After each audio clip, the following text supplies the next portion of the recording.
What's going on, everybody? Welcome back to another episode of Insane Disappearances. I am your host, Lamech, and boy, do I have a ghost story for you. This is something that happened to me yesterday when I was asleep after getting home from work.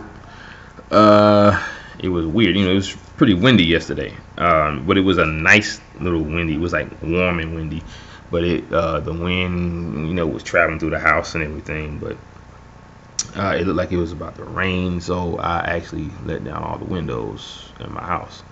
Right now, when I went to sleep, uh, I got French doors, right? So I closed the door to my bedroom, so that I won't let any light from outside in, because I like to make sure that there's no light disturbing my sleep when I got my eyes closed. So I'm asleep, and I'm probably been asleep for about maybe a couple of hours, maybe more, I'm not sure. But all of a sudden, I heard the sound of my door opening up. And it opened up like halfway to where you could still see outside into the hallway. And right when I was actually waking up, I was on my phone doing something. I think I was looking at some of my YouTube messages or something like that. And I saw something. It looked like a shoulder moving this way past the door, because it was ajar enough for me to actually see into the room across the hall, my guest bedroom across the hall. And I saw something move this way, and it looked like a shoulder. I was like, whoa, okay. But at the same time, like I said, the door opened up, and I was the only one in the house. So I'm like, what is going on here? So I was like, okay. Um, there was no windows open in the house, and even if there was, through my experience, when I know that when you have windows open in the house, doors slam shut and stuff like that, but they don't open. If the door was completely closed, there's no way for the wind to open it up. You know, no way. Because the door would be too heavy. The air would just be passing through the cracks between the two doors and underneath the door. It would not actually turn the doorknob and then open it up.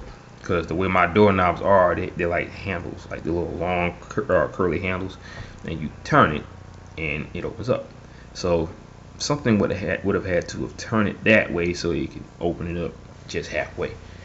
And that, I won't say it freaked me out, but it did startle me. But like I said, I've been dealing with ghosts my entire life. And excuse me. And this is just like a new chapter for me. It doesn't really faze me anymore. I get startled just like anybody else would, but I understand the whole ghost thing way too much for me to get upset about it or get scared or anything. Because I'm not gonna get to the point where it's something that's gonna run me out of my own house. Unless I leave on my own accord, like if I'm selling my house or something like that. So, but yeah, that was my experience yesterday, and it's a lot. Like I said before, a lot of my experiences happen in sporadic patterns. They don't happen every single day, like you see on these ghosts, like TV shows where there's this one called When Ghosts Attack. I'm not saying none of that stuff happens, but a lot of that stuff is souped up for TV, so they can get ratings. But all I see is a bunch of reruns, so obviously that show ain't really happening anymore, because I'm pretty sure that show has a disclaimer just like all the rest. A lot of the shows, a lot of the stories, I'm pretty sure are being fabricated just so they can get ratings from it. And I'm pretty sure the families are either getting paid or this stuff may happen. That stuff may happen does happen to them, but some of the stuff that they say may not be a complete truth. I'm not sure. But I don't really focus my mind on those type of shows anymore. I used to even love watching Ghost Hunters. I loved that show because that was really the only show I saw that had some true evidence that was shown on the show. But I haven't really seen that show. It went from having episodes that showed every single day for an entire year to 3 episodes for an entire season, and then they go on a break and then they come back 2 or 3 years later. So it's, I don't know how it went from that to 3 shows a season. A lot of shows are doing that now. Even one of my favorite TV shows, The Flash, they show like maybe 1 or 2 episodes. Then the next episode won't show up until like maybe a month later. So I don't know how that makes for good TV or whatever. I don't know, but anyway. Okay. Today's actual story is going to be about a young man, last name Gonzales. Let me see. Oh, yeah, his name is David Gonzales. He disappeared in 2004 at California's San Bernardino forest. Let's see. He was actually 9 years old. Okay, so yeah, that number at the top, next to his name at the top of this page, that I'll be looking at, actually it's not an accurate number. So you look down at the bottom, it actually shows his actual age. So okay, I got that. So that's good. Alrighty.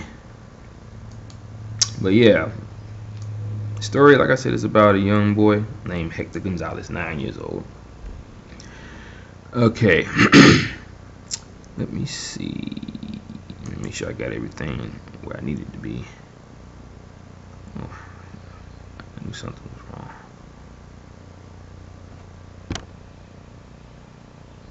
Okay. I want to make sure that information is where it needs to be. Alrighty. Now, this young boy, around 8 a.m. on a July day in 2004, David Gonzales, he asked his mother if he could, have the car keys. I'm saying to myself, okay, you're 9 years old. What the heck you need with the car keys? That makes no sense. Okay, now there was a box of cookies in the car. That would be the reason why he wanted the car keys, because he wanted to get his cookies out of the car. Because he wanted a treat. Now the car was only 50 yards, 50 yards away, and his mother watched him as he walked to the parking lot near their Big Bear Lake campsite, in Northern California, San Bernardino National Forest. She turned her back for a second, and when she looked around again, Gonzales was gone. And see, now that seems to happen to a lot of young children who walk away from a group or their parents or whoever the case may be. The same thing happened to a young boy whose name escapes me. He was with his father in a foresty area, and they were picking berries. His father, who is the only person he was with at the time, his son was doing his thing, picking berries, and he was away from him, but not too far where he couldn't see him. But he turned his head, and when he looked back, his son just disappeared. Because whoever this or whatever this thing is looks for the right opportunity to take children. And it happens within that split second. They look away, then poof, they're gone. So that's one of the scariest things to me, when it comes to these people disappearing. And it don't just happen with children; it happen with grown-ups too, and the elderly. So now his mother reported that she heard no sound, at all when her back was turned. Now, see, that's another thing. When a person is disappearing, there is never any sound. When they're being taken, you're always going to hear something. You're going to hear them screaming. You're going to hear them crying. You're going to even hear the sound of their voice, being muffled by someone's hand being put over their mouth. You're going to hear them kicking. You're going to hear them being dragged away, like the sound of their feet dragging against the dirt. It's going to be a lot of things you're going to hear, but you probably don't focus on that because you're so focused on the fact that your son is being taken or has been taken. So a lot of times those little things don't really come about, when it comes to a child being taken. Now, Excuse me. I'm sorry. Okay. Now, though she did see a beige truck speeding off, speeding out of the campground around the time that her son went missing. Since there were no signs of an abduction, authorities didn't pursue the lead. The cookies that Gonzales went to get were still in the family's locked van, so he never made it to the car. Rescue teams in San Bernardino County scoured the woods for Gonzales. They found no signs of struggle of the boy or of the boy. The search went on for 9 days. The rescuers never found him alive. Almost a year later, hikers stumbled upon the boy's remains. Oh boy. About a mile from the family's campsite. Okay, now that's crazy.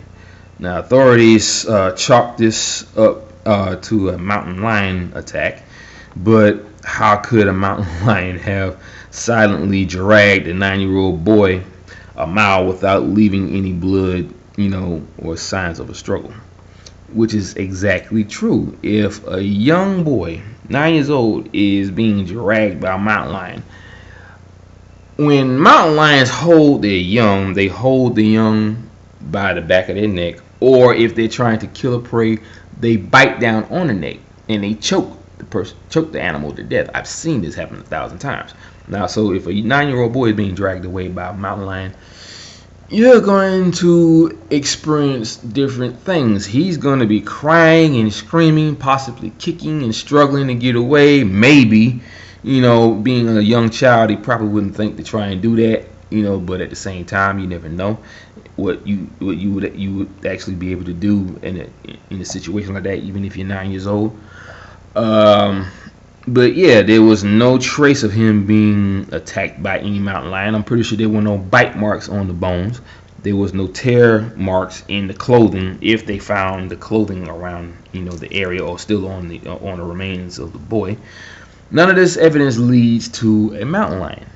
Okay, just like with the Jared Atadero case, there was no evidence of a mountain lion tearing into his son and eating him alive, because there were no tear marks in the clothing. The clothing was just dirty, but there was no tear marks at all in his clothing.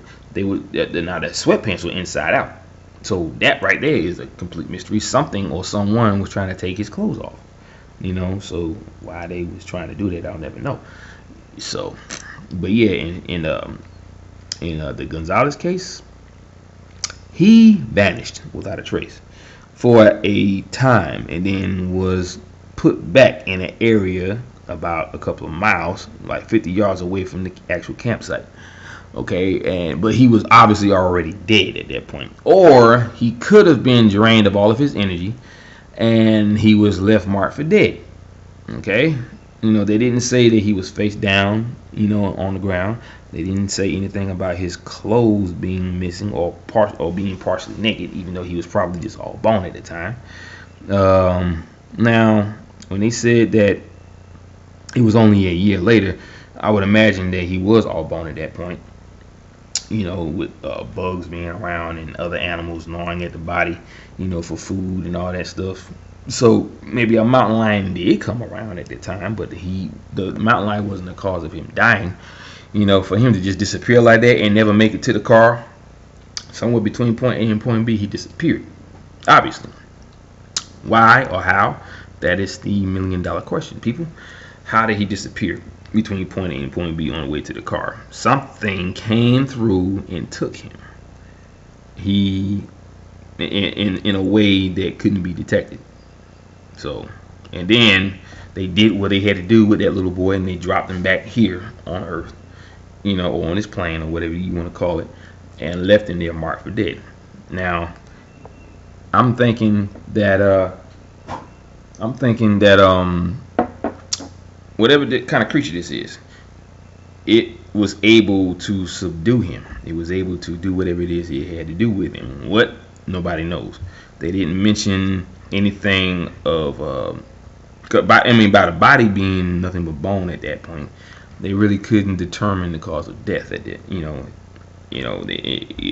Now, if it was a mauling, you would see scratch marks in the skull. Probably see, well, not scratch marks, but claw marks in the skull or in the body, or bite marks in certain areas. They probably didn't see that either, but they didn't. They also didn't mention that. So if they did, it's in the report. But yeah, that's crazy. I mean, a 9-year-old boy just disappearing like that on the way to the car. Yeah, whatever it was, he waited until he was alone, and then they took him. And how he was taken, I could think of a million theories of how he was taken, but for that to be done by a being that couldn't actually do that at will, that's the crazy, scary part. Because like I said in all my videos, there is a lot of things about this planet we know nothing about. There's a lot of creatures that lives on this earth that we know nothing about. And if they are here, they are able to slip in and out of these pockets in between different levels of planes, that actually exist on this earth. Okay, just like that recording in that video I shared with you yesterday of this creature growling in the air, but it couldn't be seen. Now that sounds a lot like this entity or being that lurks around the foresty areas and the national parks and takes people. I mean, they don't ever hear a growl, and they may hear a growl when they're around the area where these people are that are being taken, but you don't ever hear it to where you can actually catch it on camera. So that may play a part in a lot of these cases. I mean, think about it. Whatever that thing is some sort of flying creature that can make itself invisible, or it exists on a plane that collides with ours, but it is a plane that can't be seen with the naked eye. It probably can only be seen with some type of night vision camera or something like that. It's like a wall that blocks us from seeing into this world, that meshes with ours, and they can travel in and out, but they don't. It's weird. It's like they're here yet they're not here. It's almost like two different realities are mixed together, where they exist in our time, but they exist on a level that can't be seen by humans. They probably have to have some sort of high-leveled brain capacity in order to do that. So I'm not sure, but obviously it's something out there, and it's something that can fly. Something that's up there in the sky that can move around and fly, make itself known by growling, but it also is able to make itself visible. And like I said, if we are hearing these things, they exist in another plane, but they're able to make themselves known from this plane because our existence it collides with each other. The existence of our worlds collides with each other. That's how they're able to slip in and out of our world. They can go they can go to two places all at once. They can be in their world yet cross over to ours. But in a way that it's like, I think it's just the fact, it's almost like two different Earths are existing on the space, multi-dimensional space-time continuum, but they are merged together. So they're existing here on our Earth, living here, but we can't see them because of our mental capacity, I'm guessing. And our whatever kind of sight that we don't have, we can't use our own sight to see these things. That's the weirdest part. That may be a reason why we see ghosts sometimes, and sometimes we don't. That may be a reason why we can only see what they can do, like lift stuff and throw stuff around, which is what they call those poltergeists. They probably exist on a plane that merges with ours. They walk on this earth, but they can't be seen by us because they exist on a level that can only be seen by certain types of beings. I don't know, it's weird, but that's my theory on that. I'm pretty sure I can explain it a lot more once I really think about it, But at this time around, I can't really say it in any other kind of way other than that way. But I think that could be where I'm getting at. It's like two different realities and two different like planes can exist on the same multi-dimensional space-time continuum on the same Earth, same year, same time, same whatever. But there's a blockage between our mind and their mind because we can't see them. We can only hear them. And obviously we can feel them when as far as them taking people and just pulling them into their world, making them unseen by us. They're probably still here for all we know, but they just don't exist on this plane anymore. They're on that level of plane, So that, like what happened with Stacey Aries. I mean, how can someone just seemingly vanish without a trace and can't be heard? Just like that story I told you about that farmer that went out into the field and was being watched by his wife and kids, and a stagecoach that was pulling up right near the house. It was his brother-in-law and the mayor of that town, or the governor, one of the two. And they watched this man as he just vanished without a trace. He just disappeared, into nothing.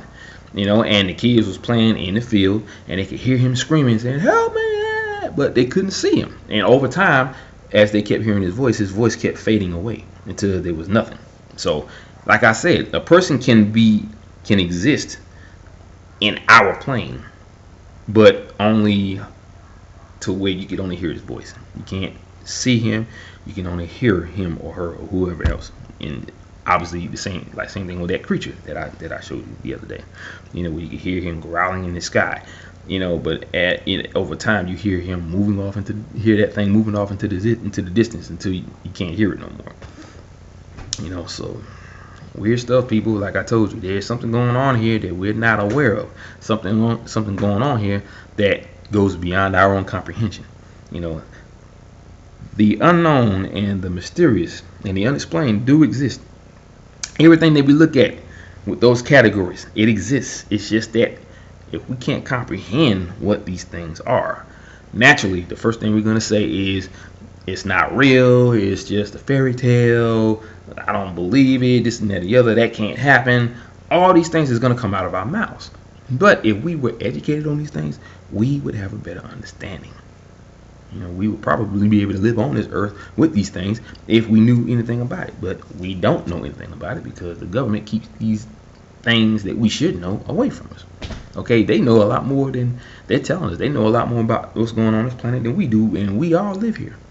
It's almost like they want that much power to where they know they got the keys to all the secrets, and they know that they can control everything with those secrets. Just like with UFOs, they act like we're never gonna know that UFOs exist unless they be the ones to tell us that they exist. When we actually do know that they exist. We're not stupid. I mean, we see UFOs all the time. We get abducted and stuff like that.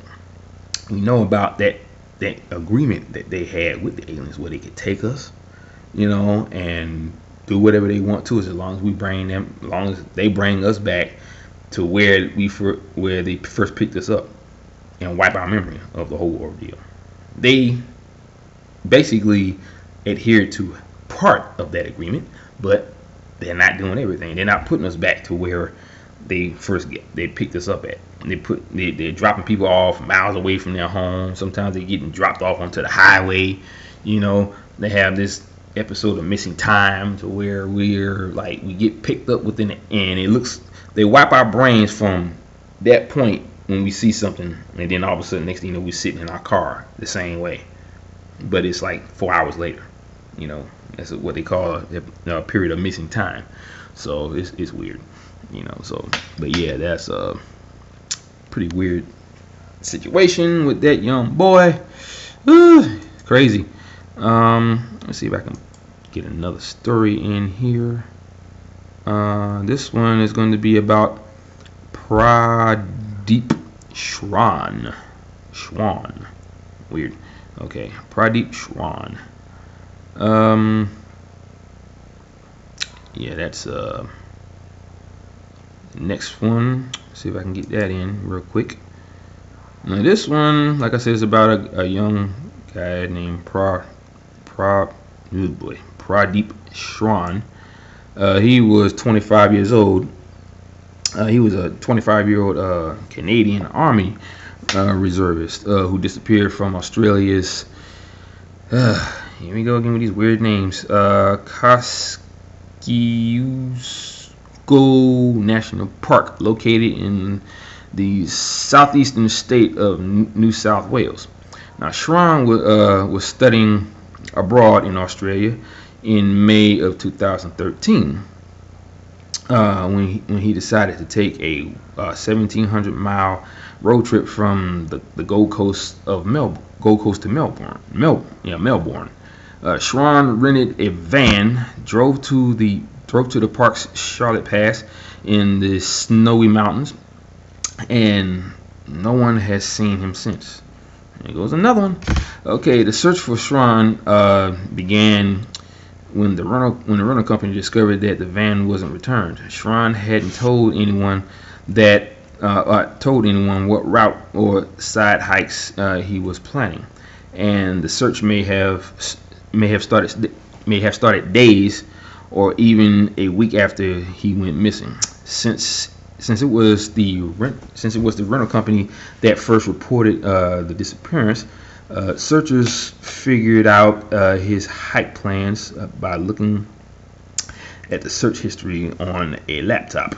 They recovered from his van.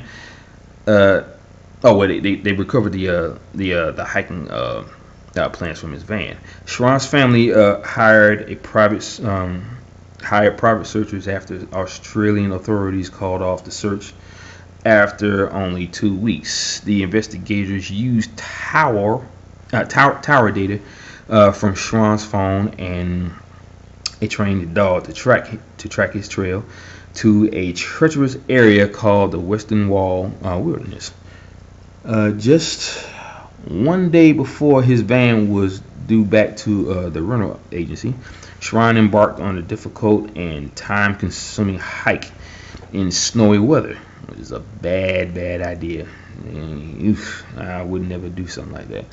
Why would a trained military reservist make a choice like that, despite a private search that went on for over a year? Srawn's body has never been recovered.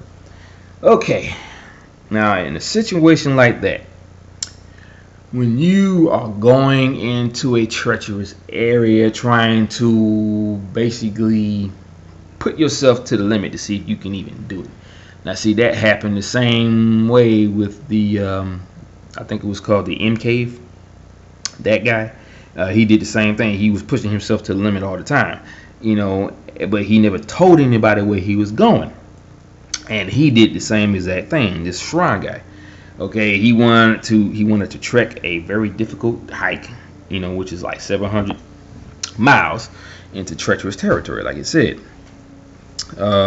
He didn't tell nobody where he was going. He didn't tell the rental company where he was going. Well, they knew, obviously, but still, he didn't tell a lot of people where he was going. So somewhere between point A and point B, the man just disappeared without a trace, just like all the rest. So there is no logic in any of this story. He just vanished, poof, gone. So I don't understand how a person could just vanish like that. There's obviously pockets, these unseen pockets that open up, on our planet. They're probably everywhere on the earth. We just can't see it with the naked eye. We just walk right into it. We may walk right into something and fall into nothing but an endless void. We may walk into something that shoots us off to another galaxy, to another planet. We may even just walk into some sort of invisible vortex bubble that transports us to another existence that exists right here on this planet, but it's being blocked by this invisible bubble. I don't know, kind of like that TV show, The Dome, that I think my mom still watches. I don't know if it's still on or not. It may have gotten canceled for all I know, because I never watched it. But it may be something like that is being hidden from us, kind of like Shangri-La or something like that. But that's all we can really determine and come up with is theories as to what this is and what's going on with these people when they disappear without a trace. They just vanish, and it just like with the Deer Koontz story. he literally just vanished without a trace, and he was standing right next to his grandfather. He just turned his head, and when they saw that opportunity to take him, within that second, they took him. And he was somehow cloaked and taken to some new existence. You know, as a young child, he was only 2 years old, so he has to live out the rest of his life as a, you know, in a world that he's unfamiliar with, and without his parents. He probably cries every single day because his mom said that she used to hear him crying and calling out her name all the time. So, you know, he's in a strange land without his parents, and he's crying and everything. And I would hope, really hope, that within 4 years they don't find his remains, because that would still say that he's alive somewhere. You know, so that happens with a lot of young children. Anywhere between 1 to 4 years, they find their remains in an area where they never should have been in the first place. Let alone, you start thinking, how did they even get there? Because he hadn't been gone that long for us to even notice that he was missing. He was only gone for like a couple of seconds, and he just disappeared. You know, nobody wants to believe that he just disappeared, so they start looking at the parents and drilling them, and they seem to think that they had something to do with it. And they was nowhere near their son. They was, you know, in a spot near the lake trying to find a good spot to fish. So is it that they would have had something to do with him disappearing? And the fact that they had that the grandfather was accompanied by someone that was an ex-con, that still doesn't, you know, determine that he had something to do with it, because it's not like he was a pedophile. You know, they didn't say he was. They just said he was an ex-con. You know, need some time in prison. So, you know, it could be anything. But yeah, that right there is a very strange story. I mean, when you just hear that someone just vanished without a trace, and there's no evidence to indicate where they were going, what they were doing to make them disappear. There's no evidence of them being mentally challenged. There's no evidence of them being stressed out to the point where they just want to drop off the face of the earth. They just walk and do the things that they love doing, and that's hike and all kinds of stuff. You know, and by him being a military man, this Gonzales guy, I'm not Gonzales, I'm sorry, this Srawn guy, he can survive in the wilderness. But even military men have their own limits, you know, and for him to travel 1,700 miles into treacherous territory, you know, into the mountains, the snowy mountains, where it's cold, you know, I would think they still would have found him in those mountains. They would have found him lying face down in the snow, you know, dead, you know, due to exposure, where he froze to death. But there was nobody found, and they're probably still looking for him to this day, because they said that they've been looking for him for years, and they still haven't found him. So, and these are private searchers that they hired, that the family hired, you know, on their own accord. So it is a definite crazy situation. So, as a matter of fact, that won't pull up. I was going to see if I can pull up that information, but oh man, I'm gonna have to fix my darn Wi-Fi. Crazy. I hate it when it does that. My information is like shut down at this point. I gotta turn it back on, and it should be back on within seconds, I hope. Yeah, there we go. Okay. Yeah, okay. Now I want to take a picture of this so that you guys can see exactly what this area looks like and how treacherous it can be and how dense it is, because this is crazy. This is a very dense area. Let's see if I can get a picture of that. Okay, here we go. Yeah. Perfect. Okay. I'm going to show you guys what this place looks like and where he disappeared at.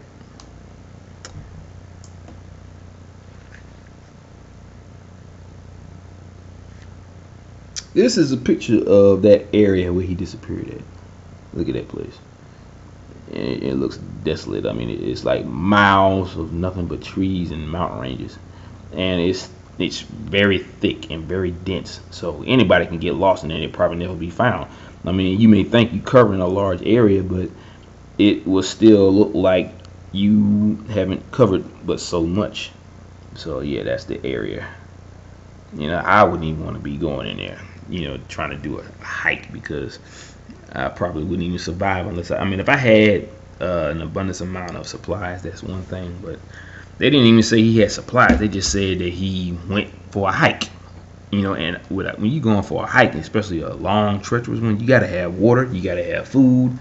If you're gonna camp out after not being able to get back in time, you gotta be able to camp out. You gotta have your gear with you. He didn't have none of that, from what I can understand. They didn't say that he did. They just said he went for a long hike, and that's it. So, yeah, for him to just disappear like that, this happened in 2013. So this is more recent than most of the other stories. So, it's just crazy, and I'm waiting for the next story to pop up, because the last one that was more current happened in 2016 or 15. I think it was 16, about that hunter that disappeared, along with his son, but his son was found. I can't remember his name right now, but I did do a story on him not too long. Well, I'd say about maybe a couple of months ago. So, but yeah, very strange stuff going on, people. And as long as we open our eyes and our minds and realize that the unknown, the mysterious, the unexplained, and the outright craziness, all that stuff is real. Anything that you think of as folklore or a fairy tale or urban legend, all that stuff is actually real, because the stories came from somewhere, okay, and from some reality, some point of reality. It's just a matter of you being able to believe that that's what it is, real. A lot of people can't wrap their brain around the fact that stuff is real, because it just seems so far-fetched, for them to even fathom that. But it is real, folks, and the sooner we realize that, the better off we'll be. I already do. So I ain't got nothing to worry about. I know this stuff exists. Just like when I went to Hawaii and experienced the night marchers, and all I really heard was the beating of their drums.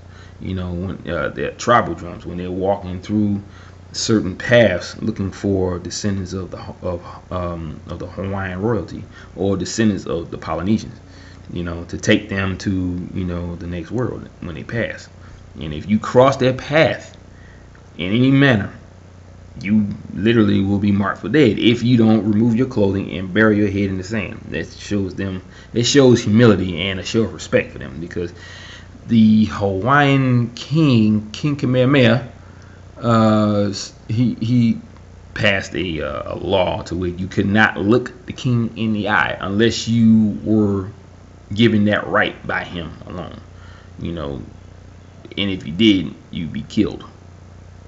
So now some people say that's just a fabricated, story, but I believe it. I really do. So I give them that respect. I give them respect of their legends and their stories. I don't try to, act like, okay, well, I'm gonna prove it. I'm not doing that, because I don't want to experience nothing that I'm not gonna be able to come back from. Okay. Just like with the night marchers, I'm not gonna go out there looking for them. If I hear them drums, I'm leaving. Or if it's too late, I will be stripping down to my underwear and burying my head in the sand, because they say you ain't supposed to be on the beach between the hours of midnight and 4 a.m. So I stay in my hotel, and I could hear them from the hotel. That was the crazy part. And I think I didn't get that on tape when I was there, because I kept hearing it from 12 o'clock to 4 in the morning. I could hear the drums beating off in the distance, because I was on the backside of the island in Waimea. And the only thing I really was able to get on a recording was these loud booms that was occurring in the sky. But it was a clear night. It was not one cloud in the sky, and it wasn't fireworks. I know what fireworks sound like, and that wasn't it. And it definitely wasn't thunder. And there was no lightning either. So I don't know where them noises was coming from. So if you want to hear that video, it's on my channel. You just have to scroll down for it. It'll say something like weird noises and on the backside of Oahu, I think is what I titled it. But you'll know it when you see it. It's a really crazy noise. I can hear it from the patio, of my hotel room. So, but anyway, that's my time on these stories. I gave you a double whammy for Friday, just like I always promised. So I will be looking into some more stories to add to my channel and to your viewing experience by Monday. So I will see you guys then. So I hope you guys have a great weekend, a great day. I know I will, even though I gotta work, but it's a very nice day here. It's nice and warm. I love warm weather. It makes me come alive. I just love it. I just love summer weather, even though it's not even summer yet, but I can feel it. It's getting there. I having a good time. But anyway, I gotta go. Aloha, mahalo, and ahuiho. Peace out, guys. Be safe, be blessed, and be humble.